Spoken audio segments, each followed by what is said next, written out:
¿Qué tal? Miren, retomando la discusión sobre el diseño de sistemas de evaporación, ahora les platicaré de cómo realizar el diseño cuando tenemos una batería o tren de evaporadores.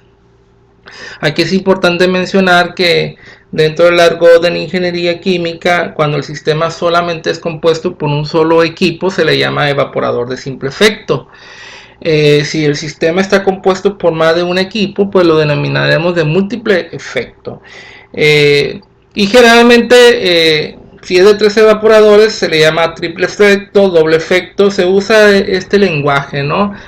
A hablar sobre la duplicidad o cantidad de equipos que vamos a utilizar, ¿no? En lo general, hay bastantes arreglos o formas de conectar los evaporadores. Esto me ayuda en cierta forma de mejorar un poco el diseño, ¿sí? Recuerden que siempre en el diseño la idea es que yo tengo una concentración diluida que deseo concentrar. Y aquí hay dos parámetros de interés, ¿no? ¿Cuántos equipos ocupo? ¿De qué área de calefacción es cada equipo? Y sobre todo cuánto vapor vivo requiero para alcanzar el objetivo deseado. Esto nunca lo podemos perder de vista, ¿no? Independientemente del arreglo que seleccionemos, es la información o nuestro punto de partida.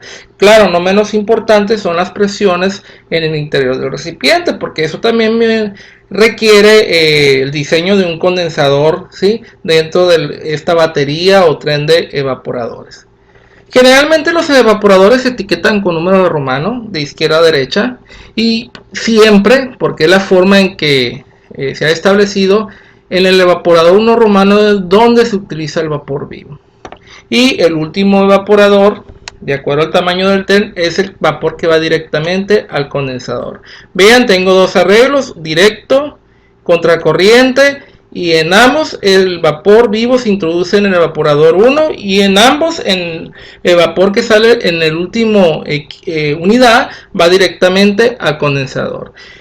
¿Cuál es la diferencia entre ellos? Miren, vamos a ubicarnos aquí en el primer evaporador. Cuando el vapor vivo se suministra a la primera unidad, este le transmite calor. Y bueno, parte de este vapor vivo, o toda de hecho, se condensa, ¿sí? Y esto propicia que se logre una separación. Entonces la solución diluida que se alimenta a la primera unidad, ¿sí? Se separa en dos flujos.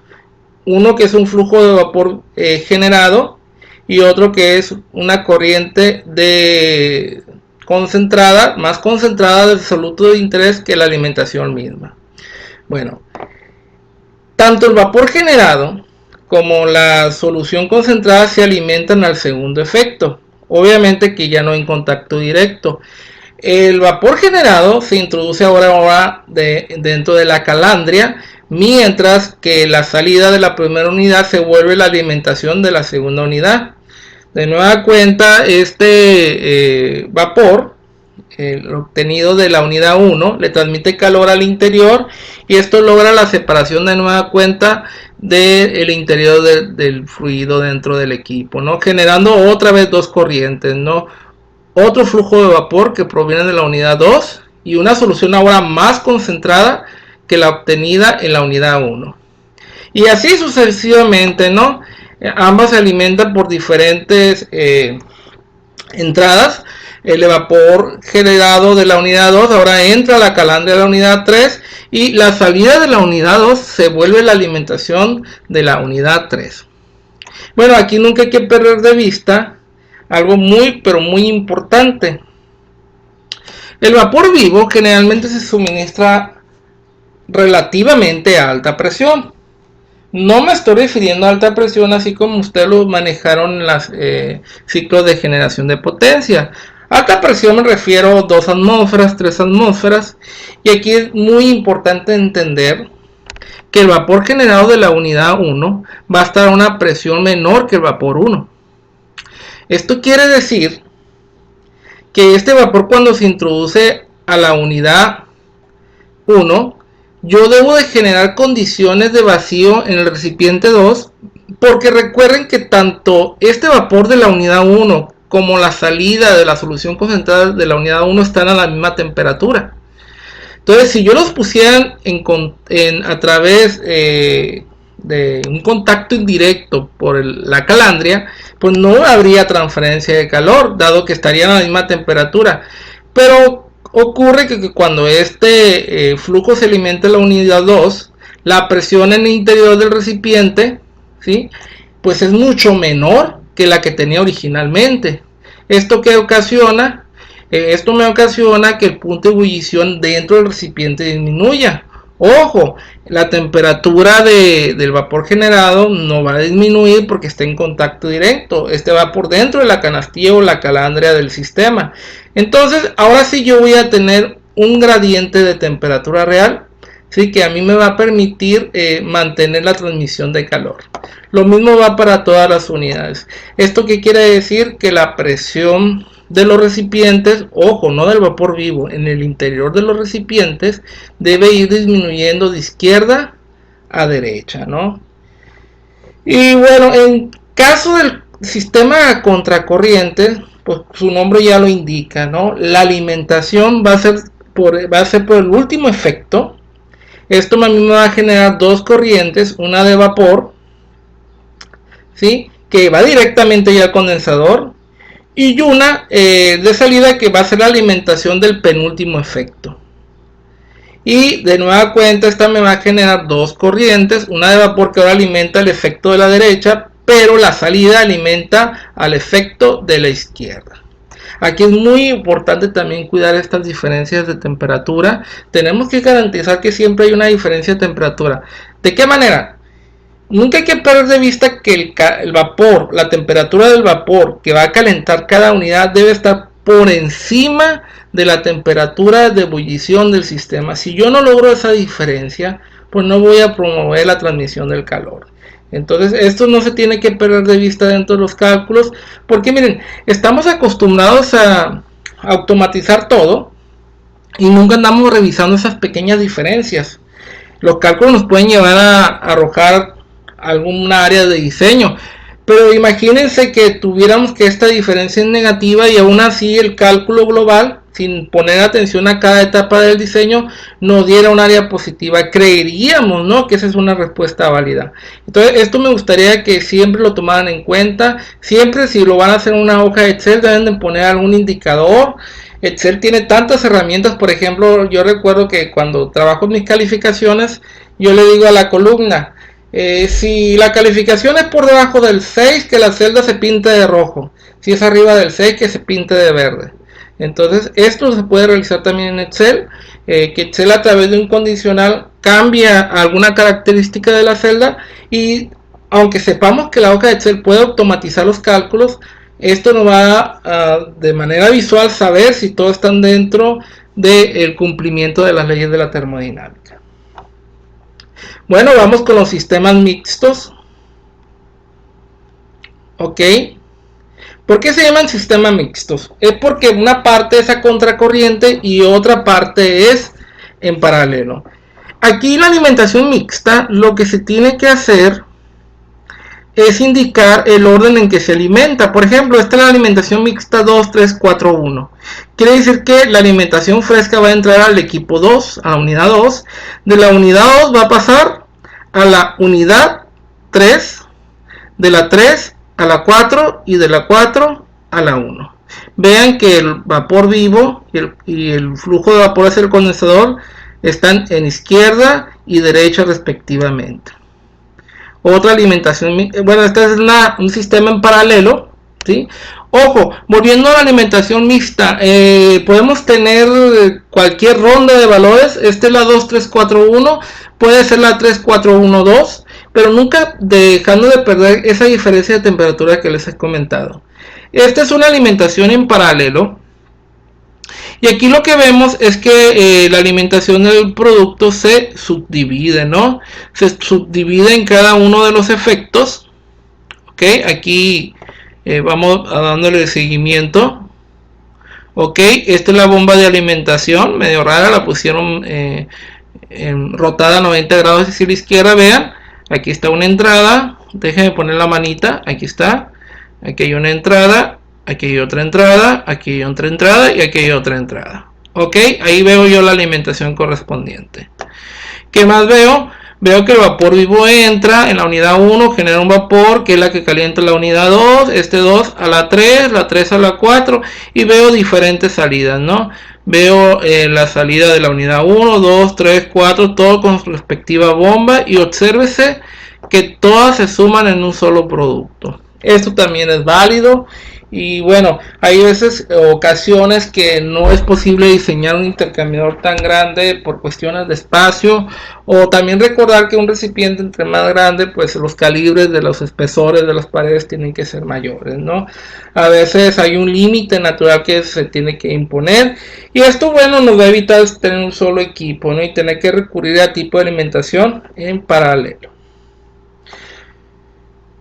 ¿Cómo diseñarlo? Les recuerdo que cuando este libro se escribió no se tenía ni siquiera a la mano calculadoras, ¿sí? Generalmente los ingenieros de este tiempo utilizaban la regla de cálculo. Entonces ellos establecieron un algoritmo o un método de iteración bastante interesante.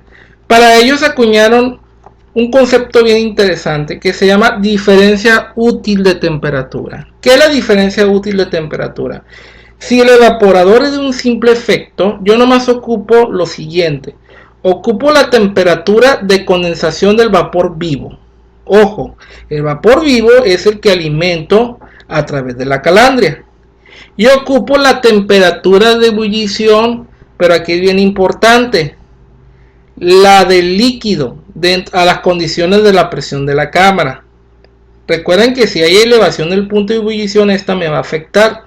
Por ejemplo, si la cámara está a 150 milímetros de mercurio, yo sé que tengo una mezcla ahí, pero si solamente tuviera agua dentro de ese intercambiador, la temperatura de ebullición serían 60 grados. Bueno, esa es la temperatura que yo debo utilizar aquí, ¿sí? Es decir, la temperatura del disolvente en condiciones puras a la presión de la cámara del evaporador, y la temperatura de condensación del vapor vivo que estaría introduciendo dentro de la calandria. Esta diferencia le tengo que restar el posible incremento de temperatura. Hay veces que sí existe el incremento de temperatura, hay veces que no. Si yo, por ejemplo, usara, como lo hemos platicado, un coloide orgánico, este delta E vale 0. Pero si uso alguna disolución de hidróxido de sodio, obviamente que este puede tener valores hasta de 50 grados, tal como vimos en el diagrama de Dury. Esta definición solamente es válida para sistemas de una sola unidad. ¿Qué pasa cuando tengo sistemas de múltiple efecto? Bueno, aquí cambia la situación. De nueva cuenta recurro a la temperatura del vapor vivo, ¿sí? A la temperatura de condensación del vapor vivo, que sería esta, ¿no? Esta que va a pasar dentro de la calandria, se condensa y se retira y se vuelve a un ciclo, ¿no? Recuerden que esta agua se aprovecha porque es tratada. Esta es la temperatura que yo debo de considerar de condensación. Mientras que la otra temperatura es esta Tn, y ojo, sigue la temperatura en el efecto de la derecha a las condiciones de presión de este recipiente, pero considerando solamente el disolvente. Entonces, si por ejemplo aquí me dice que esta cámara está a 50 milímetros de mercurio y mi disolvente es agua, pues me voy a las tablas de vapor, voy a buscar a 50 milímetros de mercurio cuál es la temperatura de saturación, y esa es la temperatura que voy a manejar. ¿Qué viene a continuación? A continuación le tengo que restar todos los deltas o incrementos de ebullición de cada uno de los equipos. Es decir, si aquí hay un incremento, aquí hay otro, aquí hay otro, aquí hay otro. Recuerden que si por ejemplo usar hidróxido de sodio, es de esperar que a lo largo de la concentración del soluto de hidróxido de sodio, la concentración vaya cambiando. Por ejemplo, más bien me refería a estos equipos, ¿no? No al de paralelo, ¿no? Entonces es posible que al tener concentraciones distintas, aquí se me ocurre más sencillo. Por ejemplo, aquí la concentración es más chica que acá. Aquí es más grande que la izquierda, este es más grande que la izquierda y este es más grande. Recuerden que va en este sentido la alimentación. ¿Qué va a ocurrir? Que al estar más concentrada, yo he de esperar que mi delta de ebullición sea más grande aquí que acá que acá y que acá. Es decir, si yo indicara mi delta incrementos de punto de ebullición, es esperar que el más grande esté de este lado y el más chico de este otro lado. Y ojo, es probable que sean distintos. De hecho, tienen que ser distintos porque las fracciones molares o másicas del sistema van a ir cambiando. Ojo, siempre y cuando el incremento del punto de ebullición sea algo significativo en el sistema. Si no lo es, no se considera y se asume que vale 0, y la diferencia útil de temperatura es bien simple de obtener. Es la temperatura de condensación de este vapor vivo y lo que viene siendo la temperatura de condensación a las condiciones de la cámara de presión del último evaporador. Así de simple sería esa diferencia de temperatura. Bueno, ya he entendido cómo es este cálculo. Ocontojo les hace el cálculo para un sistema simple. Se los voy a leer, vale la pena revisarlo. Dice que desea concentrar una disolución de hidróxido de sodio del 20 al 55% en peso. Se emplea un evaporador simple, manteniendo la cámara de evaporación a una presión absoluta de 118 milímetros de mercurio y usando un vapor condensante a 2.8 atmósferas. Vean que este es el vapor vivo, ¿sí? Es el servicio que le va a dar la calefacción o los requerimientos calóricos, y esta es la presión dentro del recipiente, ¿sí? Donde va a ocurrir la ebullición. ¿Qué tenemos que hacer? A estas dos presiones le tenemos que buscar la temperatura. Esta temperatura sería la de 118 milímetros de mercurio, sería el TE, mientras que la de 2.8 atmósferas sería el TCON. Entonces yo busco en las tablas de saturación a ambas presiones, busco las temperaturas y ya tendría esa diferencia. ¿Qué ocupo ahora? Ocupo saber cuál es el incremento de temperatura. Y el incremento de temperatura, para ellos ocupamos conocer a qué condición está la concentración del hidróxido de sodio. Ojo, imagínense el evaporador que se alimenta la solución diluida, y obviamente que la concentración de salida tiene que ser la concentración dentro del recipiente. Esto es una regla básica de balance de materia que siempre hemos utilizado, y es muy probable que lo hayan visto cuando hacían balance en estado transitorio. Incluso aunque esté en estado estacionario, se cumple. Y bueno, ¿esto qué significa? Quiere decir que el contenido del recipiente tiene condiciones similares a la corriente de salida. La corriente de salida tiene 55% en peso. Quiere decir que a esta concentración y a la temperatura de 118 milímetros de mercurio debe irme al diagrama de Durin. Sería de hecho 55 grados. Buscar el 55% y voy a ver cuánto es el incremento. Bueno, lo voy a buscar. Sería 55, que es el del agua pura, con 55% peso.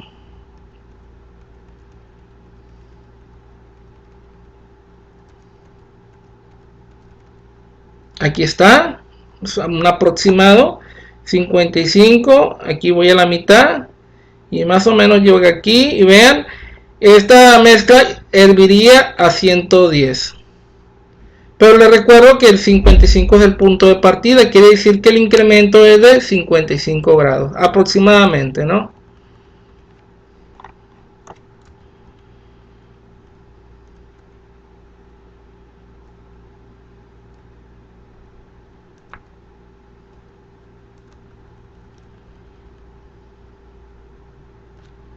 Ahí está.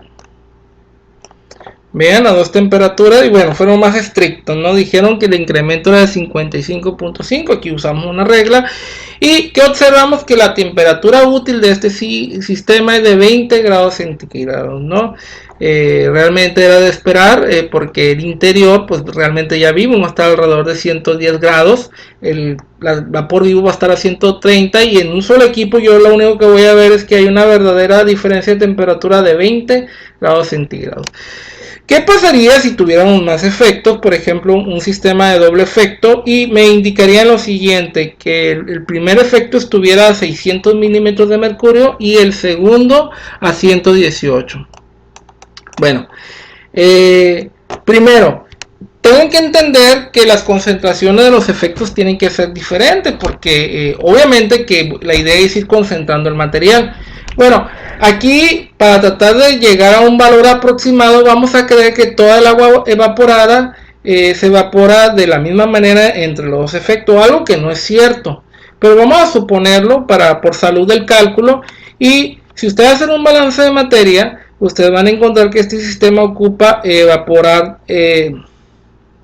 una cantidad de agua basada en los porcentajes que vimos aquí, entre 20 y 55. Bueno, lo voy a hacer. ¿Qué será mejor usar? 20, 55. Y la alimentación. No viene la alimentación, ellos la proponen. De hecho, no es de interés la alimentación. Hablan de 100 kilogramos. Ok, lo voy a hacer aquí. 20, 55. Yo haría mi balance. Ojo, estaríamos hablando del evaporador 1 y el evaporador 2. De todo el sistema completo. Yo lo que sí sé es que mi alimentación F1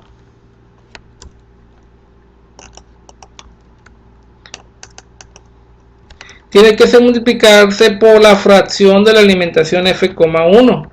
Y esta tiene que ser a la salida del evaporador número 2.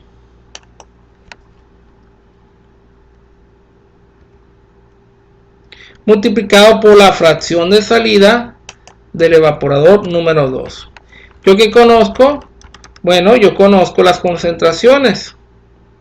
Me las dan aquí, me hablan de que una concentración es de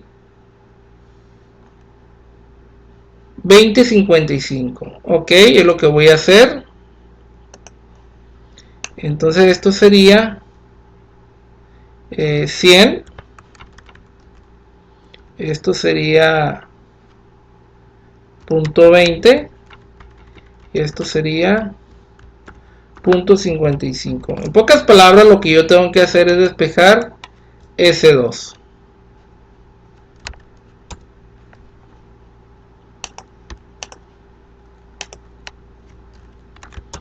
Y bueno, aquí trae la herramienta que me permite despejar. Ok, esta es la cantidad que yo tendría que eliminar de agua. Yo puedo considerar que esta cantidad de agua se elimina de forma pareja entre los dos equipos.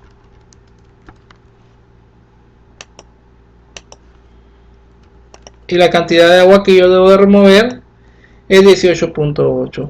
Ahora, ¿qué voy a hacer? Voy a volver a hacer mi balance de materia. Pero ahora no conozco la composición. Lo que conozco sería un balance de materia muy parecido a este, pero lo haríamos en la unidad número 1. Y fíjense que ya cambiaría 1 y 1.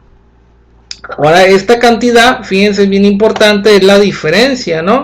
La salida van a ser los 100 menos los 18,182, y la incógnita pues es la fracción de salida del evaporador. Ok, ahora voy a volver a despejar esto. Creo que va a ser más complicado. Tengo que escribir todo el nombre. Copy paste. Ahí está. Dice que de la unidad 1 va a salir a 24% peso, ¿no? Vamos a ver si es aproximado. Bueno, va a ser un poquito diferente, ¿no? Por la manera en que hicieron los cálculos. Algún pequeño error debo tener en los porcentajes que metí. Pero bueno, aquí lo importante es que pues, tenemos la forma de evaluar estas concentraciones. ¿Y qué es lo que va a cambiar aquí? De nueva cuenta, el vapor vivo va a estar a una temperatura condensante similar, porque es el mismo problema, solamente que ahora son dos efectos. Y de igual manera, el último intercambiador va a estar en las mismas condiciones de vacío que el ejemplo anterior. Por lo tanto, también va a tener la misma temperatura de condensación, solamente el disolvente. Lo que ahora sí debo de buscar es que el primer efecto debo saber, ¿sí?, a qué concentración está. En este caso Ocon habla de un 29,3%. A la temperatura correspondiente de esa cámara, este dato sí me lo dio, no problema, vean, me lo dio 600 milímetros de mercurio. Busco la temperatura del agua a esas condiciones, que de hecho aquí lo indica, 93,5, leyendo una tabla de vapor. Me voy de nuevo al diagrama de Durin, a esta temperatura, a este porcentaje, y leo la nueva temperatura de la mezcla de ebullición. Esa temperatura que lea le voy a restar el 93.5 y me va a dar el incremento. En este caso hablan de un incremento de 12 grados. Ojo, el otro equipo sigue estando a 55% de salida y a la misma temperatura de ebullición. Entonces el incremento del delta de punto de ebullición se mantiene y lo escribo. ¿Qué logro? Bueno, tengo un delta T útil mucho menor, ahora de 8 grados. Esta es la manera de calcularlo, ¿no? Y bueno, es bien importante este concepto de obtener, dado que la delta útil es la que va a jugar un papel fundamental en el cálculo. Ahora les voy a platicar más o menos cómo es el algoritmo. Es un algoritmo recursivo, se hace tantas veces como se requiera hasta llegar a un cálculo uniforme de áreas. ¿Qué no debemos de perder? Que en el diseño lo que nosotros buscamos es que todos los intercambiadores tengan la misma área de transferencia. ¿Qué podría ocurrir? Que cada equipo tenga un coeficiente global de transferencia de calor diferente.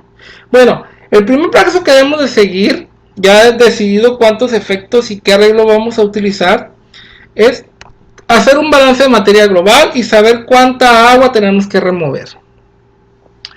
Entonces, se obtiene esta cantidad y vamos a partir de que tienen la misma área, ¿sí? Y que se intercambia, es un supuesto, la misma cantidad de calor en cada uno de los efectos. ¿Qué vamos a lograr con ello? Pues el delta útil de todo el sistema, ojo, no de un evaporador, sino de todos los evaporadores, lo vamos a romper en partes, recordando que la suma de cada delta puede ser el delta útil del sistema. Y vamos a generar este sistema de ecuaciones. La idea de este sistema de ecuaciones es que pues uno tiene que tener a priori el valor de los coeficientes globales de transferencia de calor, que para suerte nuestra pues siempre están a la mano, ¿no? Entonces, con estos sistemas lo que nosotros vamos a hacer es un sistema de ecuación algebraico. Vean, en este caso estaría manejando 3, si corto hasta aquí, vean que son 3 ecuaciones, que esto yo ya lo conozco. Entonces, estas serían mis incógnitas, estas serían las ecuaciones auxiliares, una relación que se tiene que manejar. Y ustedes dirán, ¿por qué se escribe de esta forma? Bueno, es que se está considerando que el flujo de calor es el mismo en todos los equipos, ¿sí? Es un supuesto nada más. Entonces, el área es la misma, eso no es supuesto, es una realidad porque así lo queremos diseñar. Y lo que hacen es empatar las ecuaciones de diseño. Lo voy a escribir aquí para dejarlo más claro. Si yo, por ejemplo, hablara del primer equipo,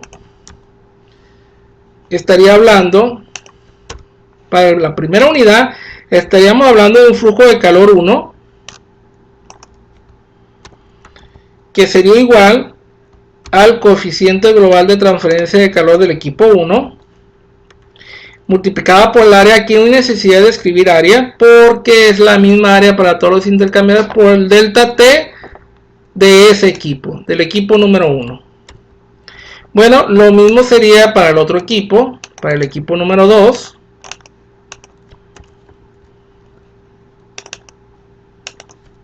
Sería el flujo de calor transmitido usando el coeficiente global 2, que sí puede ser diferente, y obvio que aquí va a ser un delta T diferente. El área es la misma porque la idea es que todos los evaporadores tengan la misma área de transferencia de calor.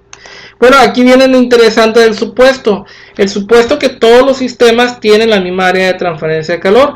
Creamos que todos los sistemas transmiten la misma cantidad de calor. Y como le digo, es un supuesto. Partimos de que estos dos flujos de calor son iguales. Entonces lo único que hacemos es igualarlo y eliminar las áreas. Reacomodamos el coeficiente con los deltas correspondientes y nos va a generar este sistema. Lo mismo para el otro sistema. Ojo, nosotros no ocupamos reacomodar nada, simplemente es plantear este sistema matemático. ¿Qué sigue? Ahora tenemos que establecer los balances de entalpía para cada uno de los sistemas. Aquí va a depender si despreciamos o no los efectos del calor de disolución. Aquí a la mano pues tenemos dos balances, ¿no? El balance, ya despreciando los efectos, sería aplicar este balance si consideramos que no hay calor de disolución. Si en lo contrario el calor de disolución es importante, bueno, tendremos que usar la solución o el balance original. Este balance de energía se tiene que aplicar para cada una de las unidades. Aquí el gran problema pues es que todavía no conocemos información al respecto, ¿no? Pero en una primera evolución del sistema, nosotros vamos a conocer los incrementos de temperatura de cada sistema. Y esto nos va a ayudar a saber cada temperatura que hay en el interior de cada unidad. Incluso vamos a conocer las temperaturas de todos los vapores que alimentan a cada una de las unidades respectivas.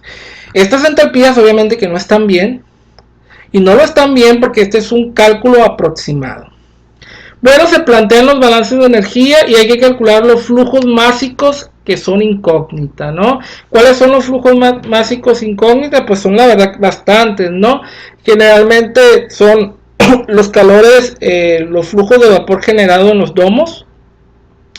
Y también vamos a tener lo que viene siendo el calor vivo requerido, ¿no? El primer efecto. Y bueno, va a haber flujos internos que también podemos calcularlos, que es la salida de la unidad 1, que es exactamente la misma que la alimentación de la unidad 2, considerando que es un sistema en paralelo. Si fuera en contracorriente, pues plantear los balances correspondientes nada más. Se resuelven los flujos y bueno, ahora hay que calcular con la ecuación de diseño las áreas de calefacción. Eso no es complicado, se calculan. ¿Y qué tenemos que revisar? Tenemos que revisar que en este cálculo todas las áreas sean iguales. ¿Qué pasa si las áreas son diferentes? Bueno, vamos a calcular algo que denominamos área promedio del sistema. ¿Cómo vamos a calcular esta área promedio? Con cada uno de los calores transmitidos, porque en este punto ya los podemos calcular. Aquí no los podíamos calcular todavía hasta que resolvemos el problema de materia y de energía. Ya obtenido estos calores, de hecho todos los calores transmitidos los vamos a dividir entre el delta T útil del sistema y vamos a obtener el área promedio del sistema. No es el área buscada, pero esta área nos va a permitir recalcular los delta T del sistema. Vean, este es el calor transmitido del equipo 1 calculado de los balances de materia y energía entre el coeficiente global y el área promedio del primer tanteo.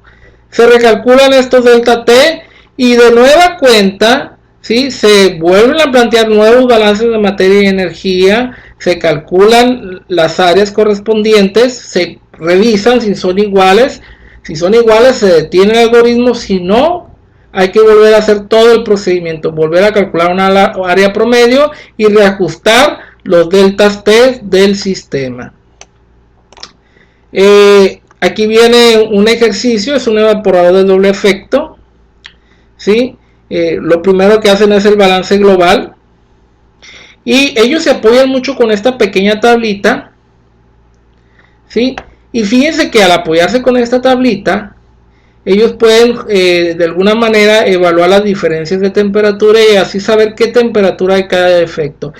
Las temperaturas son sumamente importantes porque es la única manera de saber cuál es la entalpía de cada una de las corrientes del sistema, que nos permite obtener los balances de materia, ¿no? Y bueno, el método sigue.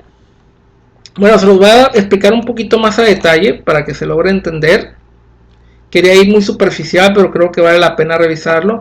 Dice, es un evaporador de efecto que se han de tratar 10.000 kilogramos por hora de una disolución que no tiene aumento apreciable en el punto de ebullición para concentrarla del 10% al 20%. La solución diluida entra al primer efecto a 20 grados y en este efecto condensa el vapor a 105 grados, mientras que el vapor precedente al segundo efecto tiene una temperatura de condensación de 50 grados.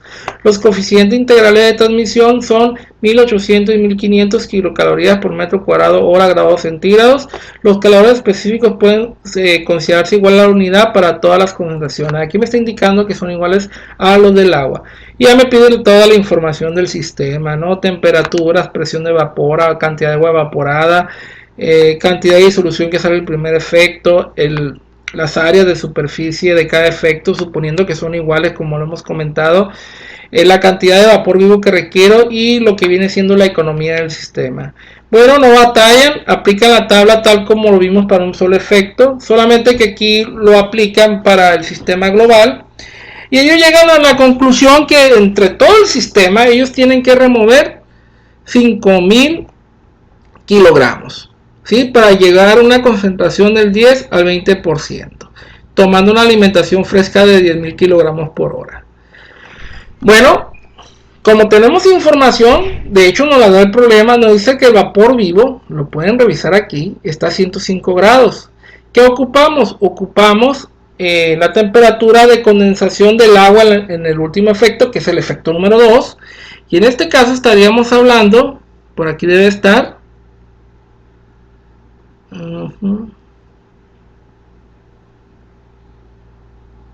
Aquí dice, mientras que el vapor procedente del segundo efecto tiene una temperatura de 50 grados. Como están despreciando el incremento del punto de ebullición, resulta que esa temperatura es exactamente el del agua pura y esa es la temperatura que debemos utilizar. 105 menos 50 sería la diferencia de temperatura de útil entre de todo el sistema. Entonces se hace la diferencia y queda. Ahora se plantean los balances que habíamos comentado, dado que nos dan los coeficientes integrales de transferencia de calor, el U2 y el U1. Este también se plantea, recuerden que la suma de todos ellos es la temperatura útil, se resuelve y se obtiene esta distribución de temperatura. ¿Qué dice el libro? El libro dice, porque sabe la respuesta, bueno, como el primer efecto ha de elevarse hasta el punto de ebullición, ellos le dan más peso al primer efecto y en vez de usar el resultado obtenido, ojo, nosotros podemos usar el resultado obtenido, vamos a ocupar más iteraciones. Ellos dicen, ¿sabes qué? Lo mejor es manejar una nueva distribución y vean que le da más peso al primer efecto. ¿Cuánto peso le dan? 2 grados centígrados, vean. Pero los 2 grados centígrados que le dan al efecto 1 se lo quitan al efecto 2. Y vean lo interesante que es con estos deltas. Por ejemplo, el vapor vivo entra a 105 y yo sé que el delta, la diferencia de temperatura entre el vapor y el interior del recipiente es de 27. Quiere decir que a 105 le restó 27. Por lo tanto, el equipo 1 ebulle a 78 grados, ¿sí? Y como el incremento de temperatura no es importante ni me preocupo, sé que a esta temperatura tengo que buscar los lambdas, los calores de vaporización, la entalpía del agua a 78, así como la de vapor, porque los voy a ocupar en los balances de energía. Esta temperatura, obsérvese que es un vapor que se va a mandar al segundo efecto y en el segundo efecto yo sé que tengo 28 grados de diferencia, entonces a los 78 le quito los 28 y sé que la segunda unidad debe de operar a 50 grados para que yo pueda obtener este delta de diferencia de temperatura. A estos 50 de nueva cuenta, como no hay apreciación en el efecto de incremento de temperatura, no hay una elevación significativa, pues sin ningún inconveniente yo puedo calcular el calor de vaporización, la entalpía líquida, ojo, de la corriente esta del interior que sería la de la salida, y este calor de evaporación del sistema, ¿no? Toda esta información que han puesto en esta tablita yo la requiero para los dos balances de energía, el balance de la unidad 1 y el balance de la unidad 2. Vean que aquí W es el calor vivo y E1 es el calor que da calefacción a la siguiente unidad. Y vean que aquí E1 es el calor que se genera por el domo y este es el calor que se genera en el domo 2. Estos balances de energía se resuelven y yo sé que la suma de todos los vapores generados por el domo de las unidades debe ser la remoción total de vapor, ese es de un balance global. Se plantea todo y se obtienen los flujos necesarios, pero ojo, este cálculo todavía no es correcto. Ahora, de este término, que vean que este término y este término son los calores entregados, se sustituyen lo que acabamos de encontrar y así ya sabemos cuánto calor se transmite a cada unidad de evaporación. Se transmite esta cantidad a la unidad 1 y esta otra cantidad a la unidad 2. ¿Qué ocupo hacer ahora? Bueno, ahora lo que voy a hacer es calcular con la ecuación de diseño las áreas de cada intercambiador. ¿Qué observo?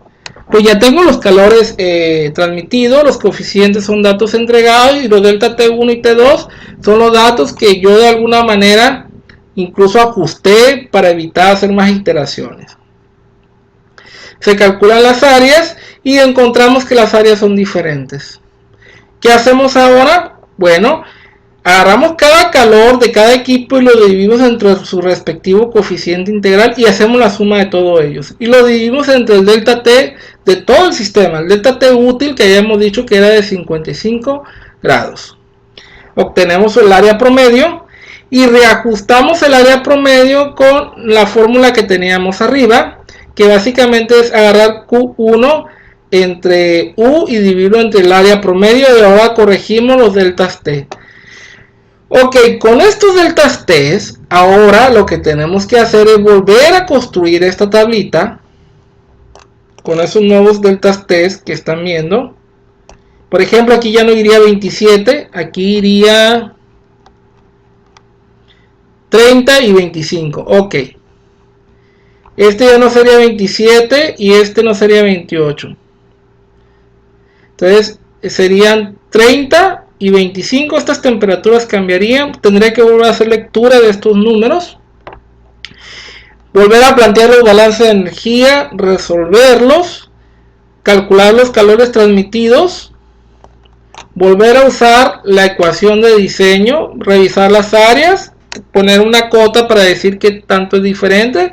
Alguien dirá que una diferencia del 1%, otro del 5%, cada quien, bueno, tomará su decisión. Generalmente hay que buscar la forma que esa diferencia entre las sea lo más pequeña posible, y en el momento en que encontremos áreas similares, ahí pararemos, ¿no? Hicieron las iteraciones y bueno, estarían respondiendo todas las preguntas. Y ojo, hay unas presiones que incluso no conocíamos que se calculan dado por la forma en que está operando cada una de las cámaras, ¿no? Recuerden que no conocíamos la presión de la cámara 1, dado que ahí solamente sabemos a qué condiciones ebulle, y ya sabiendo a qué condiciones ebulle, sabemos a qué condiciones de presión la debemos de operar. Aquí es bien importante aclarar que el área es la misma para todos los equipos, pero no es el mismo flujo de vapor generado. Vean que hay diferencia entre la unidad 1 y la unidad 2.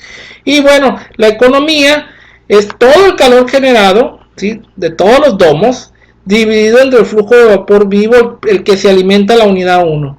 Vean que dio arriba de la unidad, es obvio porque estamos utilizando más de un efecto. Si hubiera sido menos de un efecto, es posible que estuviera por debajo de la unidad. De hecho, si son dos efectos, yo hubiera esperado que en el límite máximo estaría esperando un valor de 2 como cota, ¿no? Bueno, lo vuelvo a plantear otra vez, ¿sí? Ahora nos piden que repitamos los mismos balances pero en contracorriente. Ok, se vuelven a plantear las cantidades correspondientes, solamente que los balances entálpicos cambian. Y bueno, nos va a dar otra configuración. Vean que ahora la configuración que nos da es de 36.5 en contracorriente, y nos da un mejor aprovechamiento del vapor. Ok, de hecho voy a ver la cantidad W, por aquí debe estar 3300. Se usa menos vapor vivo, aquí se usa más vapor vivo, pero el área es más pequeña, aquí el área es más grande. Otra vez volvemos a tener un problema de estos de optimización, donde ¿qué sale más caro? Si el caldo o las albóndigas, ¿no? Es decir, ¿qué me cuesta más? ¿Está proveyendo el vapor o el costo de construir el equipo? Entonces yo tengo que ponderar y buscar el mejor binomio, ¿no? El que me cueste más barato. Entonces el primer sistema fue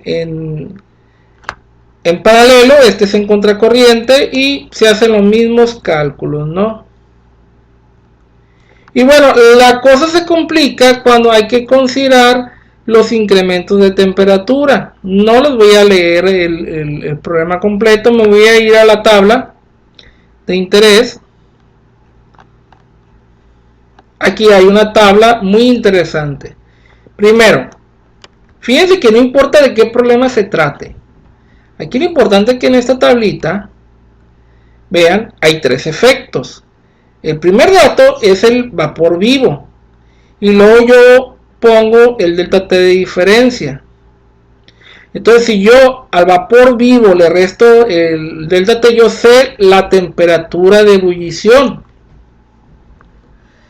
Y esta temperatura de ebullición todavía le tengo que restar el incremento del punto de ebullición, porque yo necesito buscar la información a las condiciones del disolvente del agua, porque es así como se calcula. Entonces, a estos 114 le tengo que restar 6 y me da los 108. Recuerden que el vapor que sale va a salir a 114, pero va a ser un vapor que va a condensar a 108. ¿Esto qué quiere decir? Que va a tener un recalentamiento. Aquí está raro, deberían de ser 6 grados, al menos que lo esté calculando mal. Bueno, miren, para poder tratar de explicar este sistema, me fui al Paint y copié el sistema de doble efecto. Creo que había dicho de 3 efectos, no es solamente doble efecto. Y copié algunas temperaturas y la tablita, y voy a tratar de explicarles más o menos cómo es que se maneja el efecto del incremento del punto de ebullición. Primero está la tablita de resultados que nos da.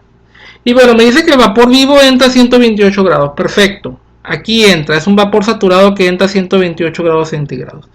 Luego me dice que hay un delta T1 para la unidad 1 de 14 grados. Si yo a los 128 le resto 14, es la temperatura a la que va a bullir el recipiente de la unidad 1. Quiere decir que el recipiente de la unidad 1 esté hirviendo a 114 grados. Esto que genera, me genera una corriente de vapor a 114 grados y una concentración un poco más concentrada también a 114 grados centígrados. Pero ojo, a pesar de que está a 114, este es un vapor sobrecalentado. Realmente este vapor está sobrecalentado y no, cuando se condense no se va a condensar a 114. ¿Cómo sea cuánto va a condensar? Bueno, las condiciones de operación del sistema averiguo cuál fue la elevación en el punto de ebullición. En este caso, usando el diagrama de Durin, encuentro que la elevación fue de 6 grados. Quiere decir que estos 114 le tengo que restar 6 unidades y va a ser la temperatura de operación, ¿sí? Realmente dentro de la calandria. Porque en cuanto el vapor sobrecalentado entre en la calandria, rápidamente se va a saturar y va a perder esos 6 grados que tenía de recalentamiento. Entonces realmente el interior de la calandria va a estar 114 menos 6 grados, que es el punto del incremento, o como le llamamos, incremento en el punto de ebullición. Recuerden que la presión dentro de la calandria es la misma que la del recipiente 1. Entonces, dicho esto, quiere decir que dentro de la calandria esto va a operar a 108 grados. Me dice que en el equipo 2 el delta T de operación es de 15. ¿Qué quiere decir que sea de 15? Que 108 menos 15 me va a dar 93, y 93 grados es la temperatura dentro del recipiente. Me va a generar un vapor de 93 grados también sobrecalentado, y me va a generar una salida a 93 grados de la solución ya concentrada en las condiciones que nosotros requiramos. Vean que es un sistema en directo. Ojo, este sistema, ¿sí?, es vapor sobrecalentado. Yo a este vapor sobrecalentado le tengo que eliminar la diferencia o el incremento en el punto de ebullición. Les recuerdo que aquí está el 20% peso. Yo tengo que ir a buscar a la presión del sistema, que nos da los milímetros de mercurio, a la concentración de porcentaje peso del material aquí, el diagrama de Durin, investigar ese incremento, y ese incremento es de 29 grados. Bueno, a esos 93 le tengo que restar los 29, y esta va a ser la temperatura de condensación de este vapor que sale aquí.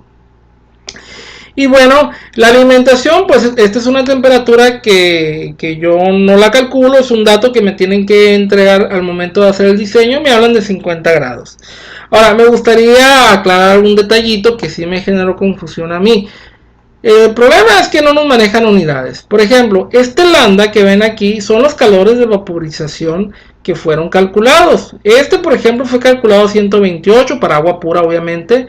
Este de 534 está asociado al 108 grados, agua pura también. Y bueno, Fíjense que aquí vienen 0 unidades, 3 unidades y 13 unidades. Esto no es temperatura, es energía. ¿Qué me permite esta energía? Me da el calor por el recalentamiento. Es decir, usan el CPV del vapor con los 6 grados de recalentamiento que yo veo. Calculan esta energía, se la suman a esta y ahora sí tengo la entalpía del vapor. ¿Sí? Eso realmente es lo que estarían calculando aquí. Y bueno, ¿qué otro dato falta aquí importante? Y bueno, me da las entalpías de las corrientes sistemas, por ejemplo, la entalpía de líquido, 109. Estas son las entalpías que serían las alimentaciones. Recuerden que estos valores también los ocupamos en los balances internos, porque aunque hacemos primero un balance global, tenemos que hacer el balance en cada una de las unidades, ¿no? Y luego vienen las entalpías de las sustancias puras, ¿no? Aquí estamos hablando de las líneas de vapor, ¿no? Ya sea de un vapor vivo o de los vapores generados, ¿no? Dentro de los sistemas. Entonces, ya aclarando el punto, este recalentamiento es energía, no grados centígrados, ¿no? Y como les digo, me permite ajustar la entalpía de los vapores del sistema. ¿Qué más ocupo? Bueno, básicamente este sería el proceso algorítmico que habría que seguir. Y dirán, ¿y el arreglo qué efecto tiene? Si uso un arreglo mixto, un arreglo contracorriente directo, bueno, influye mucho, ¿sí? En la manera en que se va a plantear el balance de energía y materia de cada sistema, ¿no? Véanse que se tiene que aplicar un balance global de materia, luego los balances individuales de cada equipo, y tenemos que aplicar balance de energía por cada equipo también, resolver el sistema. Y bueno, es realmente mucha lectura, ¿sí? De diagramas, ¿no? De diagramas cuando hay que compensar los incrementos de temperatura o incluso cuando tenemos que leer los datos termodinámicos, ¿no? Respecto a los datos termodinámicos, a mí lo que me preocupa son las mezclas, ¿no? Vean que las entalpías que uno tiene que leer están relacionadas con las concentraciones. Por eso, vean que estas entalpías en específico que ven aquí fueron totalmente leídas del diagrama de Durin. Es decir, se tuvo que haber especificado una concentración y una temperatura de operación para poder obtener dicho valor. Y bueno, ¿qué me falta aquí? Bueno, estos calores de vaporización, ¿sí? Estos calores de vaporización pues salen básicamente de una suma generalmente directa, porque vean que esto que ven aquí es lambda más el sobrecalentamiento. Si yo quiero el vapor que ando buscando, pues ocupo todavía el incremento de entalpía de la parte líquida, ¿sí? Que generalmente es más o menos de este tamaño. Y vean, bueno, es que una caloría en el sistema tradicional, una caloría me refleja un incremento de 1 grado centígrado. Entonces ellos están considerando que por cada gramo yo requiero una caloría. Entonces, cuando ellos tienen este valor, simplemente dicen, bueno, es que hay 180 calorías para ir desde 0 a 108 grados centígrados, y estos 108 se los suman a los 537 y dan los 645. Igual estos 64 a los 574 y dan los 638. Pero ojo, esto solamente es válido cuando estamos usando agua como disolvente, ¿no? Ciertamente el libro ha tratado de ser muy arbitrario con ciertos cálculos, hay omisiones de unidades que tenemos que tener en cuenta, pero bueno, manejando todo en el sistema internacional y apoyándonos con las tablas de vapor, en principio no deberíamos de usar este tipo de operaciones, y ellos la usan porque esto facilita bastante los cálculos, ¿no? Bueno, volviendo al libro, como les dije, no me importaba leer el problema. Aquí lo que yo quería que vieran era cómo afectaban los puntos de el incremento de ebullición, porque este es un problema de hidróxido de sodio. Ya vimos que los incrementos son altísimos, el más grande es este, 29 grados, ¿no? Es bastante enorme, ¿no? Este incremento. El primero no es tan significante, pero el segundo muy grande. Y bueno, el libro, pues obviamente que va a traer más cálculos correspondientes, pero todo va a rondar a través de estas mismas explicaciones que yo les he dado, ¿no? El mismo algoritmo lo usa una y otra vez. Y bueno, de ahí pasa directamente a los problemas. No vienen tantos problemas, en mi opinión vienen más ejercicios resueltos que incluso problemas, ¿no? Trae otros temas que no voy a abordar, yo me voy a trabajar solamente en la parte evaporadora. Aquí vienen los ejercicios propuestos, ¿ok? ¿Qué me toca a mí? Pues a mí me toca hacer otro nuevo video, pero usando mis herramientas, ¿no? En este caso yo me voy a ayudar con Excel y vamos a tratar de que Excel nos haga los cálculos de forma automática. Hay que establecer una estrategia válida. Y bueno, esperemos que ahora con las nuevas herramientas de software que manejamos, pues esto sea más fácil de evaluar, ¿no? Sin embargo, la lectura de gráficos, diagrama de Turing, pues es inevitable, ¿no? Así como la lectura de las propiedades termodinámicas de los materiales, ¿no? Yo soy la idea que siempre que podamos hay que tratar de obtener correlaciones matemáticas que describan este tipo de comportamientos, ¿no? Ya ustedes lo usaron en los balances de materia y energía. Recuerden que al inicio ustedes usaban, por ejemplo, correlaciones de CP del vapor, del líquido, incluso para calcular el calor de vaporización existe la correlación de Watson que nos permite saber cómo cambia el calor de vaporización cuando cambia la temperatura de ebullición. Luego están las ecuaciones de Clapeyron, de Antoine. Si mi sistema no tiene calor de disolución, lo vuelve más sencillo. Usamos reglas aritméticas de CP. Si lo tiene, hay que buscar estas correlaciones que debieron haberlo visto quizá en equilibrio físico y químico. Y bueno, es inevitable tener que usar todo este tipo de información, ¿no? Y recuerden que entre más exactos seamos con las correlaciones de las propiedades de los materiales y las ecuaciones de diseño, nuestro cálculo sobre el dimensionamiento de estos equipos será mucho mejor, ¿no? Y aquí sobre todo, ¿no? Lo más complicado es que, bueno, tenemos muchas maneras de acomodar nuestro equipo. Incluso hay veces que uno dice, ¿y con cuántas unidades voy a trabajar? 2 unidades, 3 unidades, 4 unidades. De hecho, desde que uno inicia con esa pregunta ya está realizando el diseño. Después de que ya uno mentaliza de cuántas unidades va a tener la batería de evaporadores, la siguiente pregunta va a ser de qué forma las combino. Y lo más complicado viene pues en los sistemas mixtos, porque entre más grande la batería, más combinaciones posibles debemos de tener. Y obviamente que la complejidad también va a radicar en el cálculo de toda la operación completa. Obviamente que Ocontojo nos ilustra o nos describe los cálculos de temperatura, pero obviamente que también en algún momento se tienen que calcular las presiones de cada una de las unidades, ¿no? Lo que le denominamos presión de cámara. Y bueno, yo corto el video hasta aquí. Yo quedo pendiente con 1 o 2 videos según se requiera para llevar este tipo de diseños a una hoja de Excel y que nos permita hacer realmente cálculos más apropiados, ¿no? De una manera más automatizada. Muchas gracias.